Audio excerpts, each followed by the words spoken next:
नमस्कार सभी प्यारे प्यारे भाइयों, सभी प्यारी प्यारी बहनों, आप सभी लोगों का मैं रामू गोस्वामी अपने चैनल पर बहुत बहुत स्वागत करता हूं। और शुरू हो चुका है 2026 का महासंग्राम, जिसके अंतर्गत 2025 का अनसाल्ड अग्रवाल प्रकाशन का सेट नंबर 2, जिसका कोड GJT है, लेकर के मैं उपस्थित हुआ हूं। और ये अग्रवाल प्रकाशन का जो अनसाल्ड है, इसी की हम सीरीज चला रहे हैं, जिसका पहला सेट हम अपने YouTube चैनल एग्जाम मित्र प्लस पर अपलोड कर चुके हैं। और आप सभी लोगों का अगर इसी प्रकार से प्यार और सपोर्ट बना रहा तो लगातार फिजिक्स कक्षा 12 की भौतिक विज्ञान इस प्रकार से आपके सामने रिप्रेजेंट करूंगा कि आपको आने वाले 2026 के यूपी बोर्ड एग्जाम में अधिक से अधिक मार्क ग्रहण करने में या हासिल करने में सफलता मिलेगी। मस्ती कहीं की, फिजिक्स यहीं की, फिजिक्स को ऐसा तोड़कर, ऐसा मरोड़ कर तुम्हारे समक्ष रखूंगा कि तुम भी याद करोगे कहीं किसी चैनल पर अनसाल्ड पढ़ा था। तो आइए, पहला क्वेश्चन है, दो बिंदु आवेशों के बीच 80 न्यूटन का विद्युत बल कार्य करता है। जब इन्हीं आवेशों को एक परावैद्युत माध्यम में रखते हैं तब विद्युत बल 8 न्यूटन हो जाता है। माध्यम का परावैद्युतांक पूछ रहा है, डाइलेक्ट्रिक कांस्टेंट ऑफ मीडियम पूछ रहा है। तो यहां पर बच्चों, जब तुमने कूलाम का नियम पढ़ा तो वहां पर पढ़ा होगा, दो स्थिर आवेशों के बीच जो एयर में फोर्स लगता है उस फोर्स को F के सफिक्स में A से रिप्रेजेंट किया जाता है। दो स्थिर आवेशों के बीच कूलाम के नियम से जो फोर्स पड़ा है, Fa बराबर क्या होता है, 1/Fa बराबर फार्मूला बता दें। दो स्थिर आवेश अगर वायु में रखे हैं तो बच्चों इनके बीच जो बल होता है वो होता है 1/4 एप्सिलॉन नॉट के इंटू Q1 Q2 बटे R स्क्वायर। इसमें एप्सिलॉन नॉट निर्वात की वैद्युतशीलता है, परमिटिविटी ऑफ फ्री स्पेस, और के डाइलेक्ट्रिक कांस्टेंट ऑफ मीडियम है, यानी माध्यम का परावैद्युतांक है। तो यहां पर देखिए, जब दो बिंदु आवेशों के बीच कोई माध्यम नहीं भरा होगा, मतलब दोनों आवेशों के बीच निर्वात या वायु है। मान लीजिए दोनों आवेश किसी मेज की टेबल पर रखे हैं और तो इनके बीच बच्चों क्या है, यहाँ पर निर्वात है, नहीं निर्वात है तो इनके बीच वायु भरी है। तो उस कंडीशन में दोनों आवेशों के बीच बच्चों जो बल लगेगा उस बल को Fa से लिखा जाता है। लेकिन अगर इन्हीं आवेशों के बीच मान लीजिए मेज पर हम क्या करें बच्चों, इनके बीच कोई माध्यम भर दें, जैसे किरोसिन भर दें, मिट्टी का तेल, या अभ्रक भर दें, या लकड़ी का बुरादा भर दें, तब क्या होगा, तब माध्यम के पास एक माध्यम का गुण होता है जिसको परावैद्युतांक कहते हैं। यह गुण क्या करता है, दोनों आवेशों के बीच के बल को घटा देता है, क्योंकि भिन्न भिन्न माध्यमों के लिए परावैद्युतांक के का मान भिन्न भिन्न होता है। भिन्न भिन्न माध्यमों के लिए परावैद्युतांक के का मान भिन्न भिन्न होता है। निर्वात तथा वायु के लिए एयर एंड फ्री स्पेस के लिए जो के का मान होता है बच्चों 1 होता है। अन्य माध्यमों के लिए के का मान 1 से बड़ा होता है, और धातुओं के लिए बच्चों के का मान अनंत होता है। तो इस प्रकार से हमने के का मान भी तुमको बता दिया। तो जब दो आवेशों के बीच कोई माध्यम भर दिया जाएगा तो इनके बीच बच्चों जो बल लगेगा उस बल को Fa से न लिखकर Fm से लिखा जाएगा। Force between two charge when present medium between both charge, जब दो आवेशों के बीच कोई माध्यम भरा हो उस कंडीशन का जो फोर्स होगा उसको Fm से लिखा जाएगा। तो ये Fm होगा क्या, यानी दो आवेशों के बीच माध्यम भरा होने पर बल। अब होता क्या है, निर्वात या वायु वाले बल को, दो आवेशों के बीच निर्वात या वायु में जो बल लग रहा है उस बल को यदि उनके बीच माध्यम बढ़ने पर जो बल लगे उससे भाग दिया जाए तो हमको उस माध्यम का परावैद्युतांक के प्राप्त होता है। यानी के बराबर डायरेक्ट होता है बच्चों Fa बटे Fm। तो यहाँ पर Fa का मान कितना दिया है, देखिए जब आवेशों के बीच निर्वात या वायु है तब बल कितना है बच्चों 80 है। तो Fa का मान कितना हो जाएगा तुम्हारा 80 हो जाएगा। और जब उनके बीच कोई परावैद्युत पदार्थ रखते हैं तो उनके बीच बल कितना हो जाता है 8 न्यूटन। तो Fm का मान कितना हो जाएगा 8 न्यूटन। 8 से 80 कटेगा कितनी बार, 8 दाम 80 10 बार। तो के की वैल्यू कितनी आ गई 10। तो इस प्रकार से पहले प्रश्न में आपका जो बच्चों सही आंसर होगा वो ए दिया 0.1 गलत है, बी का मान कितना दिया है 10। तो सही आंसर आपका बी हो जाएगा। आइए बढ़ते हैं अपने अगले प्रश्न की ओर। उम्मीद है ये प्रश्न आपके समझ में आ गया होगा। तो हमारा जो दूसरा प्रश्न दिया है, दूसरा प्रश्न बच्चों है निम्न प्रक्रिया में यक्स है, एक रिएक्शन दे दी है और इस रिएक्शन में, माफ करना यहाँ गलत हो गया, इस टाइप से रिएक्शन दी है, तो इस प्रक्रिया में पूछ रहा है कि यक्स क्या है।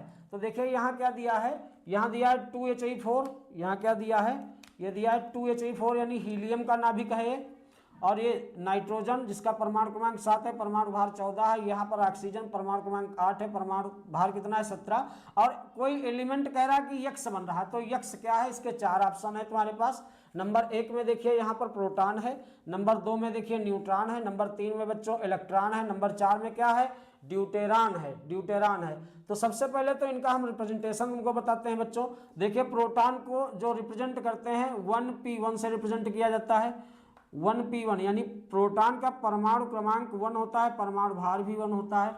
इसके बाद बच्चों जो न्यूट्रॉन का रिप्रेजेंटेशन है, न्यूट्रॉन को 0n1 से रिप्रेजेंट किया जाता है, 0n1 से रिप्रेजेंट किया जाता है। इसके बाद इलेक्ट्रॉन का जो रिप्रेजेंटेशन है बच्चों, इलेक्ट्रॉन को -1e0 से, यानी इलेक्ट्रॉन का परमाणु क्रमांक -1 होता है, परमाणु भार 0 होता है। इसके बाद जो बच्चों ड्यूटेरान है, ड्यूटेरान है, ड्यूटेरान हाइड्रोजन का समस्थानिक होता है जिसे ड्यूटेरियम भी कहते हैं। इसको बच्चों 1H2 से रिप्रेजेंट किया जाता है। तो कुछ रिप्रेजेंटेशन आपके समक्ष हमने बताए। अब यहाँ पर देखिए, आइए क्वेश्चन की जड़ पर चोट करें, आइए क्वेश्चन की जड़ पर चोट करें। यहाँ देखिए अभिक्रिया जब हो रही थी, यानी होने से जस्ट पहले कुल परमाणु क्रमांक क्या था, 2 इसका था हीलियम का, 7 नाइट्रोजन का, 7 2 कितना हुआ बच्चों 9। और इधर जो तत्व ऑक्सीजन बना उसके पास परमाणु क्रमांक कितना है 8, कितना है 8, और यहाँ कितना है 7 2 9 है, और यहाँ कितना है 8 है। तो यहाँ 9 है, यहाँ 8 है, इसका मतलब 9 से 8 गया तो क्या बचा 1, तो इसका परमाणु क्रमांक बच्चों क्या होगा 1। अब देखिए दोनों पक्षों के परमाणु क्रमांक और परमाणु भार बराबर होने चाहिए। तो 7 2 9 इधर हो गया, 8 1 9 इधर हो गया। ये बात उम्मीद है समझ में आ गई होगी। देखिए इधर टोटल परमाणु क्रमांक कितना है 7 2 9, इधर इसके ऑक्सीजन का 8 है, तो इसका मतलब यक्स तत्व का कितना होगा परमाणु क्रमांक 1 होगा। कितना होगा बच्चों 1 होगा। फिर इनका परमाणु भार टोटल देखते हैं अभिक्रिया होने से पहले। आप कितना है 14 4 18, इधर ऑक्सीजन का कितना परमाणु क्रमांक है 17, तो इसका मतलब 18 से अगर 17 जाएगा तो क्या बचेगा 1। तो इस तत्व का यानी नए तत्व का या नए एलिमेंट का जो परमाणु भार बचेगा वो भी क्या होगा 1। अब वह कौन सा ऐसा पार्टिकल है जिसका परमाणु क्रमांक और परमाणु भार 1 होता है, तो हम सीधे सीधे कहेंगे बच्चों वह प्रोटॉन है। वह क्या है प्रोटॉन है, जिसका परमाणु क्रमांक भी 1 होता है, परमाणु भार भी 1 होता है। तो इसमें प्रोटॉन न्यूट्रॉन इलेक्ट्रॉन ड्यूटेरान 4 दिया था, लेकिन जो नया तत्व तुम्हारा बन रहा है बच्चों उसका परमाणु क्रमांक 1 और परमाणु क्रमांक 1 और परमाणु भार भी 1 प्राप्त हो रहा है। तो इस प्रकार से परमाणु क्रमांक 1 परमाणु भार 1 किसका प्राप्त हुआ प्रोटॉन का। तो तुम्हारा दूसरे का सही आंसर बच्चों क्या होगा ए होगा। इस प्रकार से उम्मीद है ये बात भी आपके समझ में आ गई होगी। आइए बढ़ते हैं अपने अगले प्रश्न पर। तो हमारा जो अगला प्रश्न दिया है हाइड्रोजन परमाणु की 2 उत्तरोत्तर कक्षाओं में इलेक्ट्रॉन का कोणीय संवेग में अंतर होता है, या इलेक्ट्रॉनों के, यहाँ पर इलेक्ट्रॉनों कर लेना, इलेक्ट्रॉनों के कोणीय संवेग में अंतर होता है। पहला ऑप्शन है h/2 पाई, दूसरा h/2 2h। यहाँ पर तुमको थोड़ी बात समझनी होगी। दरअसल रदरफोर्ड के परमाणु मॉडल की कमियों को वैज्ञानिक नील्स बोहर ने प्लांक का क्वांटम सिद्धांत लगाकर दूर किया। रदरफोर्ड के परमाणु मॉडल की कमियों को वैज्ञानिक नील्स बोहर ने प्लांक के क्वांटम सिद्धांत की सहायता से दूर किया। और नील्स बोहर ने बताया कि इलेक्ट्रॉन केवल उन्हीं कक्षाओं में घूमते हैं जिनमें उनका कोणीय संवेग h/2 पाई का पूर्ण गुणज होता है। यानी नील्स बोहर के अनुसार इलेक्ट्रॉन सभी कक्षाओं में नहीं घूमते हैं, कुछ निश्चित कक्षाओं में ही घूमते हैं, और उन कक्षाओं में घूमते हैं जहां पर उनका कोणीय संवेग जे, कोणीय संवेग को बच्चों जे से रिप्रेजेंट करते हैं। तो जहां पर उनका कोणीय संवेग जे जो होता है h/2 पाई का क्या होता है पूर्ण गुणज, होल मल्टीपल ऑफ h/2 पाई, यानी इसका पूर्ण गुणज होता है। तो जे बराबर होता है NH/2 जहां H प्लांक नियतांक है, जहां H क्या है बच्चों, प्लांक नियतांक है, इसकी वैल्यू होती है 6.6 × 10⁻34 जूल सेकेंड। तो किसी भी कक्षा में घूमते हुए इलेक्ट्रॉन का जो बच्चों कोणीय संवेग होता है वो क्या होता है, NH/2 ये बात तुमको याद रखनी होगी कि किसी भी कक्षा में घूमते हुए इलेक्ट्रॉन का जो कोणीय संवेग होता है वो क्या होता है, NH/2। जहां n क्या है, n एक इंटीजर नंबर है, n कोई पूर्णांक है, यानी पूर्ण अंक है बच्चों। जैसे पूर्णांक में पूर्णांक क्या होगा, 1 होगा, 2 होगा, 3 होगा। तो किसी भी कक्षा में इलेक्ट्रॉन का जो कोणीय संवेग हो सकता है बच्चों, वो n का मान 1 डालोगे। तो मान लीजिए पहली कक्षा में देख रहे हो, पहली कक्षा में इलेक्ट्रॉन का कोणीय संवेग क्या होगा, तो n का मान क्या डालोगे, 1, तो क्या बनेगा, H/2। क्या बनेगा, H/2। अब बच्चों अगर दूसरी कक्षा में तुमसे पूछा जाए कोणीय संवेग क्या होगा, तो n का मान क्या डालोगे, 2, तो 2 H की गुणा करोगे तो क्या हो जाएगा, 2H/2। अब क्या कह रहा है, यही तो कह रहा है हाइड्रोजन परमाणु की दो उत्तरोत्तर माने क्रमागत कक्षाओं में इलेक्ट्रॉनों के कोणीय संवेग में अंतर होता है। तो हमने पहली कक्षा में देखा कोणीय संवेग तो क्या आया बच्चों, H/2। दूसरी कक्षा में जब देखा हमने कोणीय संवेग तो पहली कक्षा के लिए इसमें n का मान 1 डाला तो 1 H की गुणा H/2। दूसरी कक्षा के लिए n का मान 2 डाला तो 2H/2। अब अंतर ही तो निकालना है, तो जो बड़ा हो उससे छोटा घटा दो, जो बड़ा हो उससे छोटा घटा दो। तो यहाँ अंतर कितना होगा, बड़ा टोटल बड़ी वैल्यू से यानी 2H/2 से क्या सब्ट्रैक्ट कर देंगे बच्चों, H/2। क्या सब्ट्रैक्ट करेंगे, H/2 सब्ट्रैक्ट कर देंगे तो जो प्राप्त होगा लासा 2 होगा, 2H से H जाएगा तो क्या बचेगा, H बचेगा। तो इस प्रकार से दो उत्तरोत्तर कक्षाओं में इलेक्ट्रॉन के कोणीय संवेग में जो बच्चों अंतर होता है वो कितना होता है, वो होता है H/2। H/2 सही आंसर आपका ए होगा। उम्मीद है ये सारे प्रश्न आपके समझ में आए होंगे, और अगर फिजिक्स के अंशालों के सारे प्रश्न आपके समझ में आ रहे हैं तो हमारे चैनल को लाइक करना, शेयर करना और सब्सक्राइब करना तथा अपने मित्रों के पास शेयर जरूर करना है। तो आइए बच्चों बढ़ते हैं अपने अगले प्रश्न पर। अगला प्रश्न हमारा देखिए, पहले का एक घ नंबर दिया है, मल्टीपल चॉइस क्वेश्चन 1 नंबर वाले चल रहे हैं। इसमें लिखा है अल्फा कण के प्रकीर्णन के रदरफोर्ड प्रयोग में जिस बल के कारण अल्फा कण प्रकीर्णित होते हैं वह बल है, मतलब रदरफोर्ड के प्रकीर्णन के प्रयोग में जिस बल के कारण अल्फा कण प्रकीर्णित होते हैं वह बल है। हमने पिछले अंशाल में रदरफोर्ड का अल्फा कण प्रकीर्णन प्रयोग पूरा विशेषताओं के साथ समझाया है, इससे क्या निष्कर्ष प्राप्त होते हैं। तो इसके लिए आप पिछला अंशाल देखिए, सेट 1 जिसका कोड JS है, इसका कोड बच्चों JT चल रहा है, सेट 2 है ये, और 2025 का ये दूसरा अंशाल है, अग्रवाल प्रकाशन से की ये सीरीज चल रही है। तो आइए देखते हैं, अल्फा कण के प्रकीर्णन के रदरफोर्ड प्रयोग में जिस बल के कारण अल्फा कण प्रकीर्णित होते हैं वह बल है। अब यहां पर समझना बच्चों, यहां पर जो गुरुत्वीय बल होता है, गुरुत्वीय बल पृथ्वी किसी वस्तु पर लगाती है, तो ये तो होगा सही नहीं, ये गलत होगा। गुरुत्वीय बल किसी वस्तु पर पृथ्वी के द्वारा लगाया जाता है। फिर ये जो नाभिकीय बल है, नाभिकीय बल बच्चों किसी नाभिक के भीतर ही लगते हैं। नाभिकीय बल की जो परास होती है वह बहुत कम होती है, लेकिन नाभिकीय बल इस संसार में सबसे शक्तिशाली बलों में आता है। यानी इस संसार में अगर कोई सबसे शक्तिशाली बल है तो वह नाभिकीय बल है। और नाभिकीय बल जो होता है बच्चों, न्यूट्रॉन प्रोटॉनों के बीच, न्यूट्रॉन न्यूट्रॉनों के बीच, प्रोटॉन प्रोटॉनों के बीच, या इसके भीतर नाभिक के भीतर न्यूट्रॉन प्रोटॉन के अतिरिक्त कुछ कण पाए जाते हैं। जैसे 3 प्रकार के मेसान कण पाए जाते हैं, π+, π-, π0, एंटी न्यूट्रिनो, न्यूट्रिनो, यानी कई प्रकार के कण नाभिक के भीतर पाए जाते हैं। तो नाभिक के भिन्न भिन्न कणों के बीच जो बल कार्य करता है उसको नाभिकीय बल कहते हैं। और नाभिकीय बल संसार का सबसे प्रबल आकर्षण का बल है, सबसे प्रबल आकर्षण का बल है, लेकिन इसकी परास जो होती है वह बहुत कम होती है, यानी नाभिक के भीतर ही इसकी रेंज होती है। तो नाभिकीय बल नाभिक के बाहर नहीं लग सकता, तो नाभिकीय बल भी ऑप्शन सही नहीं होगा। चुंबकीय बल जो होता है वो किसी चुंबक के द्वारा लगाया जाता है, या किसी धारावाही चालक तार के द्वारा जो चुंबकीय क्षेत्र उत्पन्न होता है उसके कारण चुंबकीय बल कार्य करता है। तो यहाँ पर यह भी गलत ऑप्शन होगा। इस प्रकार से आपका सही आंसर क्या होगा, कूलामी बल। क्यों सही होगा, क्योंकि अल्फा कण अल्फा कण जब किसी नाभिक के पास जाएगा तो अल्फा कण पर बच्चों पहले से क्या होता है, धन आवेश होता है। और समस्त नाभिक पर भी क्या होता है बच्चों, धन आवेश होता है। तो धन आवेश जब पास पास आएंगे तो कूलाम के नियम के अनुसार दो स्थिर आवेशों के बीच एक बल कार्य करेगा और इस बल को ही कूलामी बल कहते हैं। कूलाम के नियम के अनुसार दो स्थिर आवेश, एक स्थिर आवेश अल्फा कण हो गया तुम्हारा, दूसरा स्थिर आवेश नाभिक हो गया।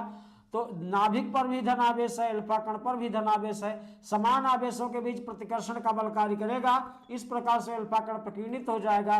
तो दो स्थिर आवेशों के बीच जो बल कार्य करेगा बच्चों उसको क्या कहेंगे, कूलामीय बल। तो इस प्रकार से पहले का बी ऑप्शन सही होगा। इसके बाद देखिए इसका पहले का अंगा नंबर जो दिया है ये दे रखा है, इसमें दे रखा है विद्युत चुंबकीय विकिरण स्पेक्ट्रम में परावैंगनी विकिरण का आवृत्ति परास होता है। तो विद्युत चुंबकीय विकिरण की क्लियर व्याख्या हमने पिछले साल में की है। सारी तरंगों के नाम बताए गए हैं। 7 प्रकार का विद्युत चुंबकीय स्पेक्ट्रम होता है। इसमें जो परावैंगनी विकिरण होता है बच्चों, इसमें जो परावैंगनी विकिरण होता है उसकी जो आवृत्ति होती है वो 3 × 10⁻14 से 3 × 10⁻14 से 3 × 10⁻16 हर्ट्ज तक होती है। 3 × 10⁻14 से 3 × 10⁻16 हर्ट्ज तक होती है। तो ये प्रश्न आपको डायरेक्ट रटना पड़ेगा। इसका सही आंसर बच्चों सी होगा।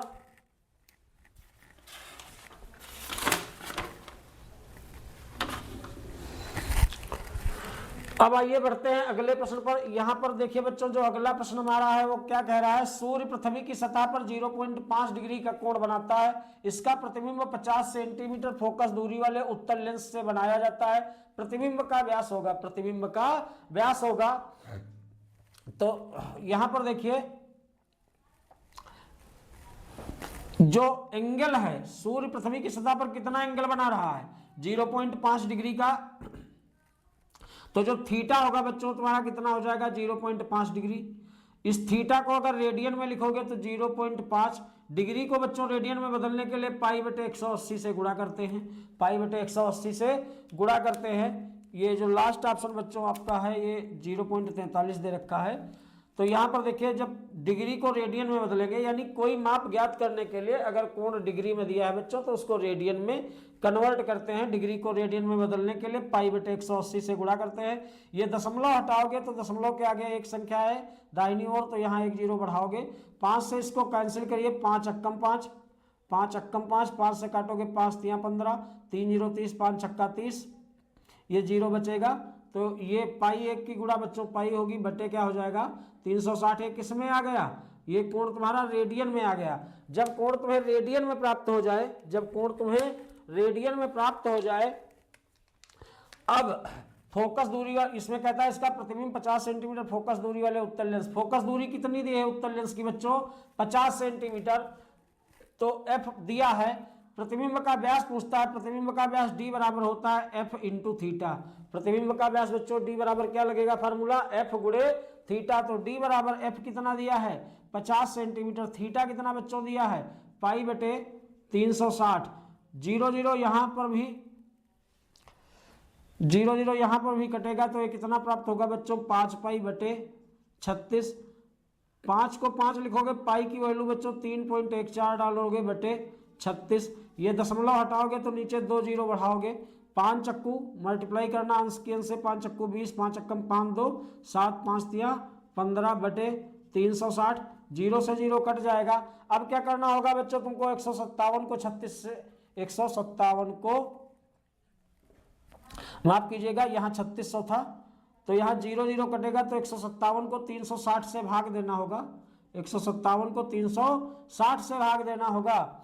तो 157 को जब बच्चों 360 से भाग दोगे तो यहाँ हम भाग देकर तुमको बता रहे हैं 157 को अगर 360 से डिवाइड करोगे तो 0 लगाओगे, पॉइंट लगाओगे, यहाँ 0 लगाओगे। 360 का टेबल इसमें 4 बार लगेगा, 5 बार नहीं लगेगा, 4 बार लगेगा। 4 0 0, 4 × 24, 4 × 12, 12 2 हासिल कितना हुआ 14, घटाओगे 0, 7 से 4 गया 3, 5 से 4 जाएगा 1, पॉइंट लग चुका। अगली बार भी 0 लगाओगे। अब 3 चक्कू 12, लगभग 3 बार और लगेगा तो ये कितना प्राप्त हुआ बच्चों 0.3 0.43 कितना प्राप्त हुआ 0.43 यूनिट क्या लगाओगे, जब फोकस दूरी सेंटीमीटर में है तो ये जो व्यास होगा ये भी किस यूनिट में प्राप्त होगा, सेंटीमीटर में। तो इस प्रकार से आपका सही आंसर जो होगा बच्चों वो क्या होगा, डी होगा। इस प्रकार से आपका सही आंसर बच्चों क्या होगा, डी होगा। मस्ती कहीं की फिजिक्स से है कि अगर फिजिक्स के क्लास लगातार हमारे आपके समझ में आ रहे हैं तो हमारे चैनल को लाइक करना, शेयर करना और सब्सक्राइब करना। प्यारे बच्चों, अपने अनसॉल्व्ड को आगे बढ़ाते हुए इस अनसॉल्व्ड का खंड बा यानी बी सेक्शन स्टार्ट हो चुका है और आप एग्जाम मित्र प्लस चैनल पर रामू गोस्वामी के साथ में सेट 2 जेटी कोड पढ़ रहे हैं जिसका प्रकाशन अग्रवाल है। तो इसका दूसरे का दिया है, ये प्रत्येक क्वेश्चन यहाँ पर 1 नंबर का है। यहाँ पर प्रत्येक प्रश्न 1 नंबर का दिया गया है। तो देखिए दूसरे का जो का प्रश्न है क्या दिया है, दीर्घागली तरंगदैर्ध्य को गतिज ऊर्जा के पदों में व्यक्त करना है। इसका कंप्लीट सॉल्यूशन हमने पहले अनसॉल्व्ड में प्रोवाइड कराया है। वहां पर दीर्घागली तरंगदैर्ध्य को गतिज ऊर्जा के पदों में कैसे सिद्ध किया जाता है इसका पूरा डेरिवेशन, पूरा व्यंजक प्राप्त कराया गया है। तो इसका डेरिवेशन प्राप्त करने के लिए हमारा पिछला अनसॉल्व्ड यानी सेट 1 जिसका कोड जेएस है उसको देखिए। यहाँ पर दीर्घागली तरंगदैर्ध्य को गतिज ऊर्जा के पदों में केवल व्यक्त करना है क्योंकि 1 नंबर का प्रश्न है। तो इसमें सीधे फार्मूला लिखना है, लैम्डा बराबर क्या होता है, तुमने पढ़ा h/√2m के, जहां h बच्चों प्लांक नियतांक है, m आवेशित कण का द्रव्यमान है, k उसकी गतिज ऊर्जा है और लैम्डा दीर्घागली तरंगदैर्ध्य है। तो ये फार्मूला तुमको लिखना था, 1 नंबर का ये प्रश्न था, ये आपका सॉल्व हो गया। आइए बढ़ते हैं इसके दूसरे प्रश्न पर, प्रश्न की ओर। दूसरा प्रश्न बच्चों यहाँ पर बहुत इंपॉर्टेंट है क्योंकि ये 1 नंबर का प्रश्न है, वास्तव में ये 1 नंबर का प्रश्न नहीं होना चाहिए।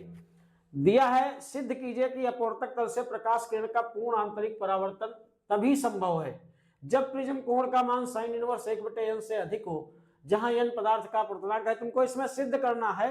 वास्तव में प्रश्न 3 नंबर का होना चाहिए था लेकिन यहाँ पर 1 ही नंबर में दिया है। चलो देखते हैं इसके लिए। तो इसके लिए सबसे पहले पूर्ण आंतरिक परावर्तन के लिए बच्चों क्रांतिक कोण का मान जो होता है, तो पूर्ण आंतरिक परावर्तन के लिए बच्चों जो आपतन कोण का मान होता है वो क्रांतिक कोण से बड़ा होना चाहिए। पूर्ण आंतरिक परावर्तन के लिए आपतन कोण का मान क्रांतिक कोण से बड़ा होना चाहिए। तो यहाँ पर आइए देखते हैं इसको। तो सबसे पहले देखिए पूर्ण आंतरिक परावर्तन बेसिक देख लेते हैं जल्दी जल्दी करके थोड़ा, क्योंकि प्रश्न बड़ा है 1 नंबर का है तो थोड़ा टाइम कम लिया जाएगा, लेकिन इतना भी कम नहीं लिया जाएगा कि तुम्हारे समझ में ना आए।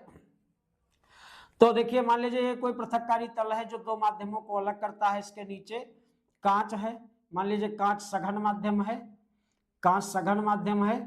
इसको अगर हम 1 से रिप्रेजेंट करें और इसके ऊपर वायु है, वायु विरल माध्यम है, और ये मान लीजिए कांच है, ये वायु है, और यहाँ पर कांच का अपवर्तनांक यानी प्रिज्म जो होता है बच्चों कांच का बना होता है, कांच का अपवर्तनांक दे रखा है n है, वायु विरल है। वायु क्या है, विरल माध्यम है। कांच को सघन को अगर 1 से और विरल को 2 से रिप्रेजेंट किया जाए तो तुमने पढ़ा है क्रांतिक कोण के लिए पढ़ा है कि सघन माध्यम में बना हुआ आपतन कोण, सघन माध्यम में बना हुआ आपतन कोण जिसके लिए अपवर्तन कोण 90 डिग्री होता है। दरअसल जब आपतित किरण सघन से विरल में जाएगी तो जाना तो चाहिए था इस रास्ते पर, लेकिन ये क्या होगा, ये अभिलंब है तो ये अभिलंब से दूर हटेगी। तो अभिलंब से ये इतना दूर हट जाए कि ये अपवर्तन कोण यानी इस अपवर्तित किरण का अभिलंब के साथ अपवर्तन कोण कितना हो 90 डिग्री। तो उस कंडीशन का जो आपतन कोण होता है उसको बच्चों क्रांतिक कोण कहते हैं। इसे आई से न रिप्रेजेंट करके आईसी से रिप्रेजेंट करते हैं, आई से न रिप्रेजेंट करके आईसी से रिप्रेजेंट करते हैं। और यहां बता रहा है कि पूर्ण आंतरिक परावर्तन तभी संभव है जब प्रिज्म कोण। अब समझ गए होंगे कि क्रांतिक कोण क्या होता है। क्रांतिक कोण के लिए जो अपवर्तन कोण आपका होता है बच्चों 90 डिग्री होता है। थोड़ा इस पर अगर हम स्नेल का नियम लगाएं तो स्नेल का नियम क्या होता है बच्चों,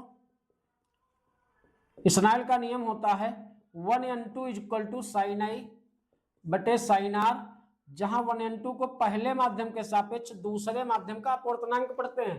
पहले माध्यम के सापेक्ष दूसरे माध्यम का अपवर्तनांक refractive index of second medium with respect to first medium, refractive index of second medium with respect to first medium. इसको जब ब्रेक करेंगे 1n2 को तो n2 अगला वाला पद अंश में लिखा जाएगा, पिछला वाला जो माध्यम है इसको हर में लिखेंगे तो 1n2 को तोड़ते हैं n2 बटे n1 बराबर हो जाएगा बच्चों साइन आई बटे साइन आर।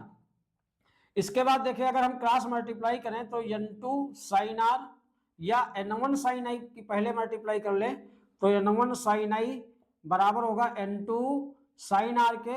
अब यहां पर देखना n1 की वैल्यू हम क्या डालेंगे, दरअसल जो वन वाला माध्यम है सघन है और सघन माध्यम कांच होता है तो कांच का अपवर्तनांक क्या है n है, तो पहले वाले माध्यम का अपवर्तनांक n1 का मान n होगा इंटू साइन आई का मान बच्चों क्या होगा, क्रांतिक कोण के लिए आई का मान IC होगा, आपतन कोण का मान जो होगा वो IC होगा, n2 का मान 1 होगा क्योंकि दूसरा माध्यम बच्चों वायु है और वायु का अपवर्तनांक 1 होता है इंटू साइन आर का मान कितना है बच्चों 90 है। अब यहां से देखना n इंटू साइन IC बराबर 1, साइन 90 की वैल्यू 1 तो n बराबर करोगे तो बच्चों 1 की गुणा 1 होगी, साइन IC इधर आएगा तो ये साइन IC बटे में आएगा तो इस प्रकार से n बराबर हो जाएगा 1 साइन IC। या अगर हम यहाँ से साइन IC बराबर करें या यहाँ से हम क्या करें साइन IC बराबर करें तो साइन IC बराबर बच्चों हो जाएगा 1 की गुणा 1 तो n इधर जाएगा तो n बटे में चला जाएगा, यानी साइन IC बराबर क्या हो रहा है 1 बटे n। तो यहाँ से बच्चों अगर IC कोण बराबर करें क्रांतिक कोण तो साइन ये वाला साइन फलन इधर जाएगा तो इस पर इनवर्स लगेगा तो ये हो जाएगा साइन इनवर्स 1 बटे n। क्या हो जाएगा साइन इनवर्स क्रांतिक कोण IC का मान हो जाएगा साइन इनवर्स 1 बटे n। उम्मीद है यहां तक आप समझ गए होंगे। तो यहां तक अगर क्लियर हो गया होगा तो इसको हम मिटा देते हैं। अब तुमको थोड़ा इसी में देख लेना पूर्ण आंतरिक परावर्तन के बारे में क्या होता है। पूर्ण आंतरिक परावर्तन बच्चों कब होता है, जब आप सघन माध्यम में आपतन कोण का मान क्रांतिक कोण से थोड़ा आगे बढ़ाया जाता है। सघन माध्यम में आई का मान जब IC से ज्यादा किया जाता है तो ये जो अपवर्तन कोण है, ये जो अपवर्तित किरण है ये अभिलंब से और दूर हटती है, ये अभिलंब से ऐसे जा रही थी इस बार तो इतना ही हटी है, अगली बार थोड़ा और ज्यादा हटेगी तो इस डायरेक्शन में चले जाएगी, यानी अपवर्तन कोण का मान तब 90 से भी ज्यादा होगा। तो इस प्रकार से सघन माध्यम में जब आपतन कोण का मान क्रांतिक कोण से थोड़ा आगे बढ़ाते हैं तो संपूर्ण प्रकाश अपवर्तित होकर उसी माध्यम में वापस लौट आता है। इस घटना को पूर्ण आंतरिक परावर्तन कहते हैं। आइए प्रिज्म के लिए इस बच्चों आप क्रांतिक कोण के बारे में जान गए होंगे तो अब एक प्रिज्म लेते हैं। इस प्रिज्म का ये शीर्ष कोण प्रिज्म कोण होता है। अब यहाँ पर थोड़ा समझना, मान लीजिए ये कोई प्रकाश की किरण डाल रहे हो तो इस पृष्ठ AB के लिए, ये प्रिज्म है तुम्हारा ABC, पृष्ठ AB के लिए ये आपतित किरण होगी, पृष्ठ AB के लिए क्या होगी आपतित किरण होगी। आपतित किरण पृष्ठ के जिस बिंदु पर गिरेगी इसे आपतन बिंदु कहोगे, आपतन बिंदु पर डाला गया लंब बच्चों अभिलंब कहलाता है। आपतित किरण अभिलंब से जो कोण बनाएगी इसे आपतन कोण कहा जाएगा। अब यहां से इसको जाना चाहिए था इस रास्ते पर, लेकिन इस रास्ते पर ये नहीं जाएगी, ये क्या होगी ये अभिलंब की ओर झुकेगी। जाना चाहिए था इस रास्ते पर लेकिन ये अभिलंब की ओर झुकेगी, तो जब अभिलंब की ओर झुकेगी तो इस प्रकार से निकलेगी। अब इस बिंदु पर भी अगर हम अभिलंब डाल दें तो ये अभिलंब इस प्रकार से आएगा। अब यहां से इसका क्या होता है, यहां से इसका पूर्ण आंतरिक परावर्तन होता है। मतलब अगर ये पृथककारी तल पर से होकर निकल जाए तब तो R 90 होगा, लेकिन ये इधर नहीं जाएगी। पूर्ण आंतरिक परावर्तन में अगर यहां से यहां तक कांच में गई है तो ये कांच में ही वापस आएगी इस प्रकार से। तो अब समझना, ये अगर आपतन कोण है तो ये बच्चों क्या होगा अपवर्तन कोण। अगर इसको हम I1 से लिखें तो इसको किससे लिखेंगे R1 से। अगर कल्पना कीजिए प्रकाश की किरण इधर से डाली गई होती तो ये वाला आपतन कोण होता, तब ये क्या होता, तब ये अपवर्तन कोण होता। अच्छा अगर इसी पृष्ठ के लिए देखा जाए, किसके लिए, केवल AC के लिए, और मान लीजिए यहीं से यहाँ तक, यहाँ से यहाँ तक ये प्रकाश की किरण आई है तो पृष्ठ AC के लिए ये किरण आपतित किरण होगी, पृष्ठ AC के लिए ये क्या होगी आपतित किरण। तो जो R2 है वही क्या हो जाएगा, वही इसके लिए I2 होगा, वही इसके लिए I2 होगा। और I2 का मान मतलब ये आपतन कोण हो जाएगा, ये कोण आपतन कोण हो जाएगा। और पूर्ण आंतरिक परावर्तन तभी संभव है जब आपतन कोण का मान क्रांतिक कोण से बड़ा होना चाहिए। मतलब I2 का मान बड़ा होना चाहिए किससे, IC से। किससे, IC से, क्रांतिक कोण से क्या होना चाहिए, बड़ा होना चाहिए। अब यहां पर समझना, I2 बड़ा होना चाहिए IC से, और A बराबर प्रिज्म के प्रिज्म का प्रिज्म कोण जो A होता है, ये बराबर होता है A बराबर R1 प्लस R2। तो पूर्ण आंतरिक परावर्तन की स्थिति में R1 0 होता है। पूर्ण आंतरिक परावर्तन की स्थिति में ये जो प्रिज्म के लिए R1 होगा, ये लगभग किसके होगा, 0 के। तो A बराबर किसके होगा, A बराबर R1 0 हो जाएगा, तो A बराबर होगा R2 के। और R2 जो R2 है वो क्या बन चुका है बच्चों, I2 जो R2 है वो क्या बन चुका है, I2। तो A बराबर क्या होगा, I2, और I2 का मान A बराबर है किसके, I2 के। तो I2 अगर बड़ा है, देखिए A और I2 बराबर हैं, A और I2 बराबर हैं। अब I2 का मान अगर IC से बड़ा है तो A का मान भी तो बड़ा होगा IC से। A और I2 अगर बराबर हैं तो I2 अगर बड़ा है IC से तो A भी बड़ा होगा IC से। अतः A बड़ा होगा IC का मान तुमने सिद्ध किया है साइन इनवर्स 1/n। इस प्रकार से आपका ये सॉल्व हो गया।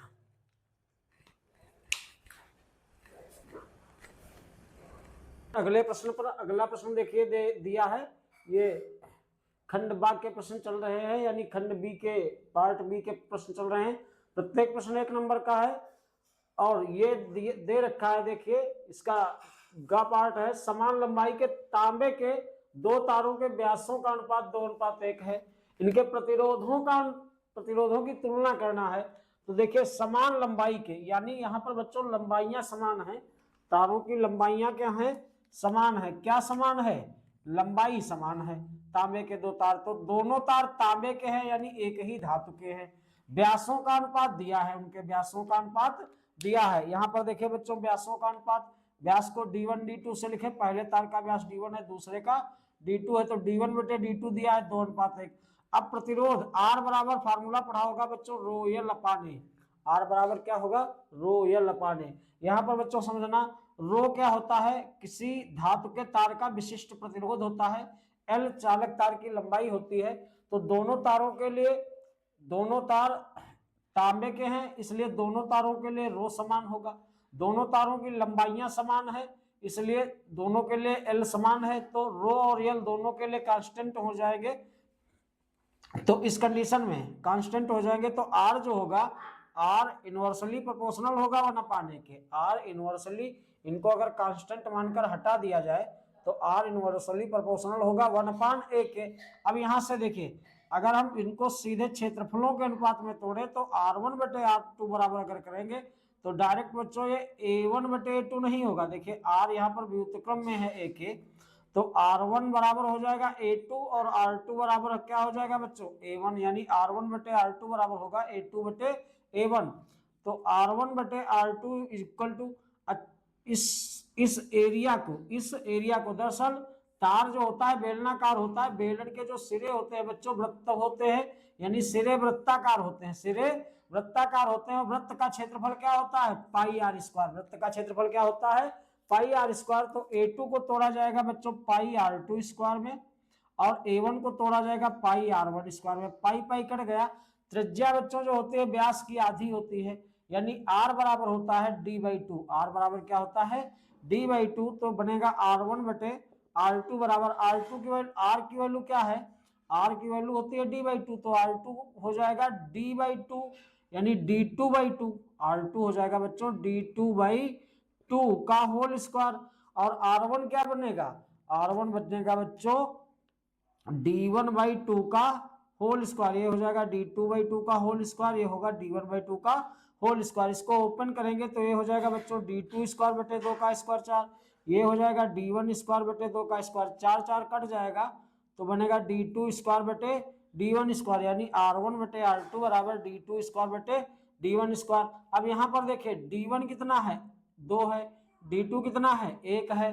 तो जहां D2 है वहां बच्चों D2 के जगह पर 1 डालेंगे तो 1 का स्क्वायर। D1 कितना है, 2 है, तो 2 डालेंगे तो 2 का स्क्वायर। 1 का स्क्वायर 1 होगा, 2 का स्क्वायर 4 होगा।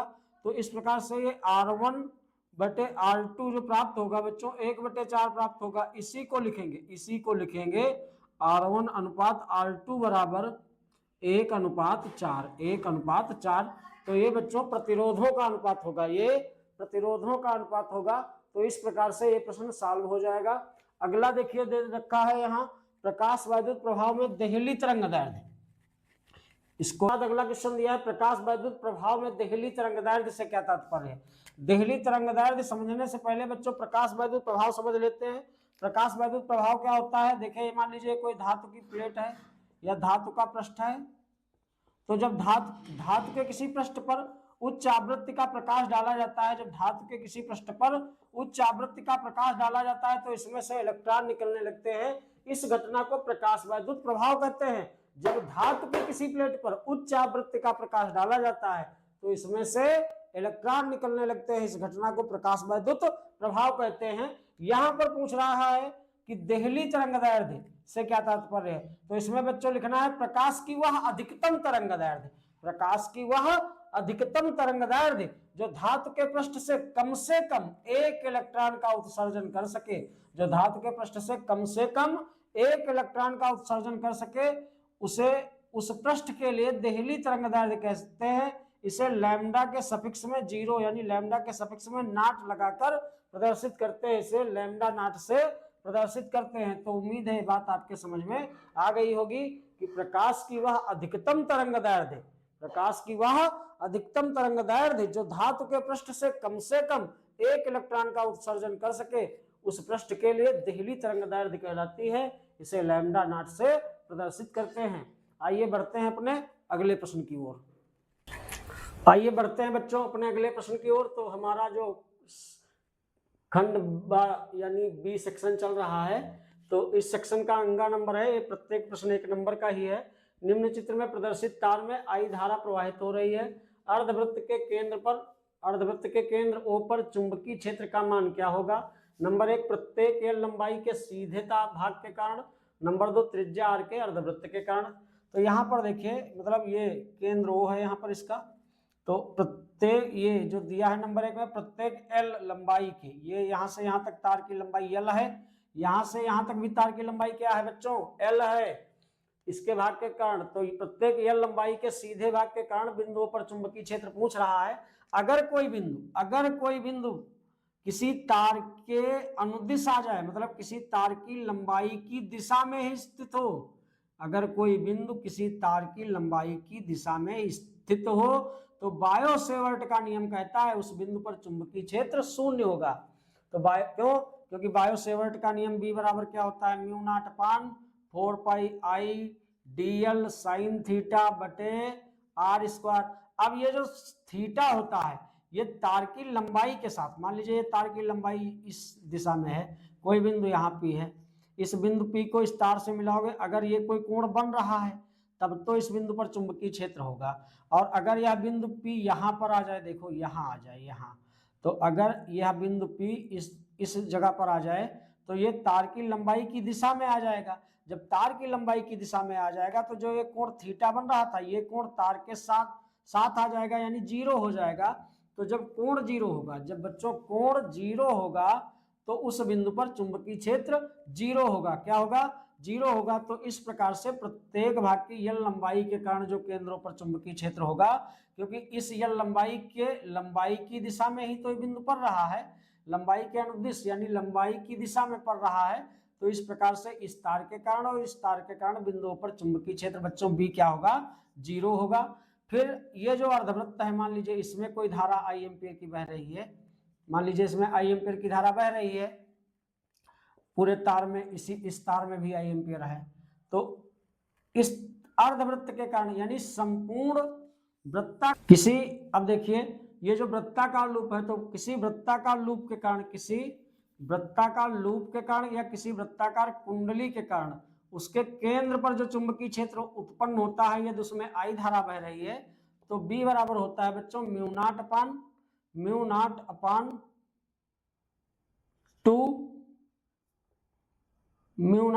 2 into I upon R, mu naught upon 2 into I upon R। यहां पर देखिए, यहां पर ये वृत्त जो है ये आधा है, वृत्त जो है ये क्या है बच्चों, आधा है। तो आधे वृत्त के कारण आधा चुंबकीय क्षेत्र उत्पन्न होगा, तो B बराबर होगा म्यू नॉट अपान 4। दरअसल इसका आधा करोगे तो इसके बटे में 2 और लगाओगे, तो 2 दूना क्या हो जाएगा 4 इंटू I/R। यूनिट अपनी टेस्ला लगा सकते हो। चुंबकीय क्षेत्र की 3 यूनिट होती है, टेस्ला होता है, न्यूटन पर एम्पियर मीटर होता है, वेबर पर मीटर स्क्वायर होता है। तो इस प्रकार से इस अर्धवृत्ताकार लूप के कारण जो केंद्रों पर चुंबकीय क्षेत्र होगा वो μ0/4 इंटू I/R होगा। उम्मीद है ये प्रश्न आपके समझ में आ गए होंगे। इसके बाद जो 4 नंबर प्रश्न है, ये देखिए, इसमें पूछता है कला संबद्ध स्रोत से आप क्या समझते हैं। तो इसमें लिखना है बच्चों, प्रकाश के वह दो स्रोत जिनमें समय के साथ तरंगों के बीच कलांतर नियत रहे, जिनमें समय के साथ तरंगों के बीच कलांतर यानी कलाओं का अंतर क्या रहे।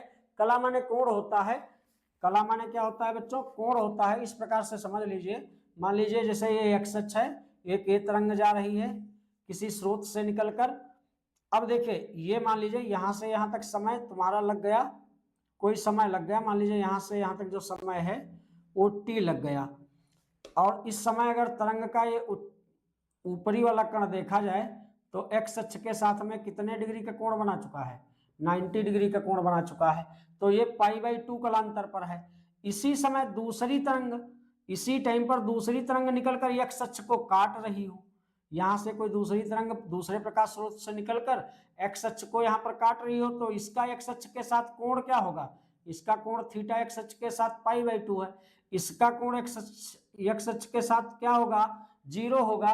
तो यदि दो प्रकाश स्रोतों से निकलने वाली तरंगों के बीच, यदि दो प्रकाश स्रोतों से निकलने वाली तरंगों के बीच समय के साथ कलांतर नियत रहे, समय के साथ कलांतर नियत रहे, यानी अगर इनके कोण का अंतर देखें, इसका कोण 0 है, इसका π/2 है, तो अंतर कितने का हुआ, π/2 का।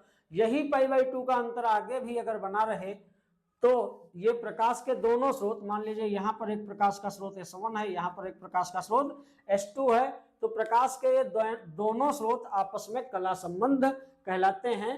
अर्थात प्रकाश के वह दो स्रोत जिनसे निकलने वाली तरंगों के बीच समय के साथ कलांतर नियत रहता है, कला संबद्ध स्रोत कहलाते हैं।